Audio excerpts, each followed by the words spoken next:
Mám tady stát, nebo mám za tebou jít? Mám ztratit vše, co jsme spolu mohli mít? Proč nevážím si toho, co jsem s tebou měl? Ty jsi byla přesně to, co jsem vždycky chtěl. Bylo nám spolu krásně, byli jsme skvělý pár, ale já jsem asi nechápal, láska je krásný dar. Jako samozřejmou věc, potom jsem to bral a s tím, co ještě vydržíš, hloupě jsem si hrál.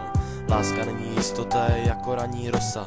Je to jako když tě píchne hodně rychlá vosa, jak letící pták, jako odkopnutý míč. Stejně jak rychle objeví se, rychle je pryč. Vaš si vždycky jenom toho, co opravdu máš, a aby to bylo ještě hezčí, o to se snaž. Chraň si to, co je krásný, co je pro tebe víc. Když budeš dělat hlouposti, nezbyde ti nic.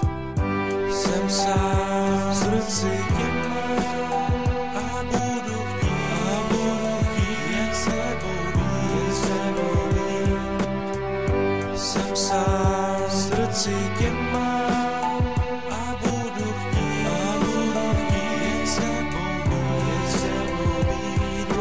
Je to jako krajina, která se ztrácí v mlze. Je to jako poselství, které odchází v slze. 2 slova miluji tě, to je jenom fráze, která z tvých úst přivádí mě do extáze. Ale jsou to jenom slova, jenom pár písmen. V duchu si přeju, aby nebyl to jen sen.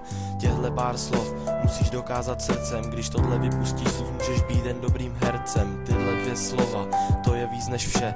Občas je to mezi mozkem a srdcem pře, ale poslouchej jen srdce, to ukáže ti cestu. Ukáže ti cestu k tomu nejhezčímu místu. To když máš někoho rád, tak je to přece všude. Hlavně, že tam tvoje láska vždycky s tebou bude. A když tam je, nechtějí ji ztratit, taky by se k tobě nikdy nemusela vrátit.